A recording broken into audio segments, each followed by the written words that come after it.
না, প্রথমেই আসলে এটার কি বলবো, খুবই মানে আনফর্চুনেট বলবো না, কি ওয়ার্ড ইউজ করবো আমি জানি না, বাট আমরা ওখানে টসের পরে দেখলাম যে সুস্থ একটা মানুষ পড়ে গেলেন।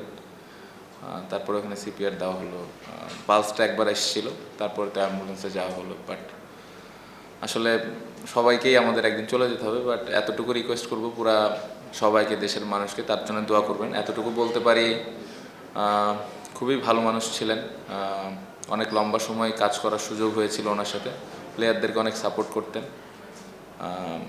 এই তো এতটুকু রিকোয়েস্ট করবো যে সবাই ওনার জন্য দোয়া করবেন, এবং কারো কাছে যদি কোনো ভুল ত্রুটি হয়ে থাকে সেক্ষেত্রে ওনাকে ক্ষমা করে দিবেন।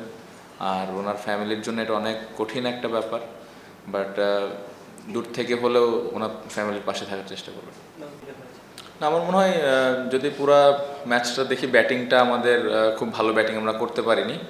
উইকেটটা আজকে তুলনামূলকভাবে একটু কঠিন ছিল, বাট স্টিল আমরা মনে হয় আর একটু কিছু রান বোর্ডে করলে হয়তো ম্যাচটা ডিফারেন্ট হতে পারতো। আমি বলবো যে ব্যাটসম্যানরা সবাই চেষ্টা করেছে, সো ওই জায়গাটাতে যদি আর একটু বেটার ক্রিকেট খেলতে পারতাম, আমার মনে হয় যে তাহলে ম্যাচটা আর একটু ভালো হতে পারত। আমি তখন ব্যাটিংয়ে ছিলাম, তখনই আমি জানতে পারি।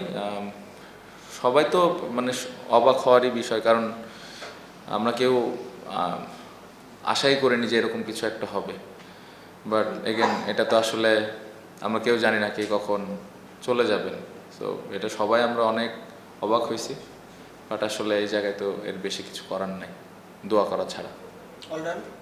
কালকের 100টা আলহামদুলিল্লাহ, বাট ওটা অতীত হয়ে গিয়েছে। কত বছর দৌড়াইছি ফিটনেসের কারণে, ওটা দরকার ছিল, ওইটাও অতীত হয়ে গেছে। সো নতুন করে ব্যাটিং আবার শুরু করেছি এরকম কিছু না। প্রতিদিন চেষ্টা করি কিভাবে কন্ট্রিবিউট করতে পারি, কিভাবে আর একটু নিজের ব্যাটিংটা ইমপ্রুভ করতে পারি, ওটাই চেষ্টা থাকে। সো এখন চেষ্টা ওটাই থাকবে যে নেক্সট ম্যাচে আবার অপরচুনিটি আসলে কিভাবে আমি আবার ইম্প্যাক্ট রাখতে পারি। অবশ্যই এই ফরম্যাটটা তো একটু আলাদা, আমার মনে হয় প্রত্যেকটা ফরম্যাটের জন্য আলাদা আলাদা প্রিপারেশন থাকে। সো এই ফরম্যাটটা খেলার আগে, এই টুর্নামেন্টটা খেলার আগে প্রিপারেশনের জায়গায় আমি বলবো যে ভালোভাবে প্রিপারেশন নিয়েছি, স্টার্টটা ভালো হয়েছে, বাট এগেন আরও কীভাবে কনসিস্টেন্টলি খেলতে পারি এটা ইম্পর্টেন্ট। বাট আমি বলবো যে যতটুকু প্রিপারেশন নিয়েছি, আমার মনে হয় যে ভালো প্রিপারেশন নিতে পেরেছি। আমি অনেস্টলি এই টুর্নামেন্টটা খেলছি, খেলাটা এনজয় করছি। সিলেকশন ওয়ার্ল্ড কাপে যাব না এটা নিয়ে আমি একদমই ভাবছি না, কারণ এটা আমার পার্ট না। আমি একদমই চিন্তা করছি যে কীভাবে আমি রেগুলার কনসিস্টেন্টলি রান করতে পারি এবং দলের ওপর ওই ইম্প্যাক্টটা রাখতে পারি। দেখেন, যেটা আমার কপালে আছে সেটা তো আছেই। আমার কাজ হলো পারফর্ম করা, রান করা, যেটা আমি করার চেষ্টা করব। ভবিষ্যতে যদি সুযোগ হয় খুবই ভালো, আলহামদুলিল্লাহ। যদি না হয় আবার চেষ্টা করব কিভাবে আমি কামব্যাক করতে পারি।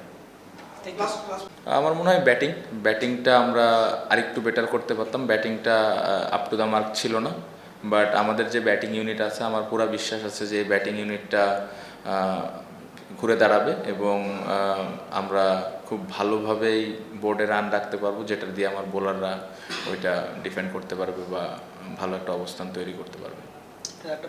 দেখেন, এটা তো খুবই হার্ট ব্রেকিং একটা নিউজ ছিল, সবাই শকড হয়েছে, সবাই চুপচাপ ছিল, মন খারাপ ছিল। বাট এটা তো আসলে আমাদের হাতেও নাই, এই মন খারাপটা নিয়েই সবাই ক্রিকেট খেলেছে।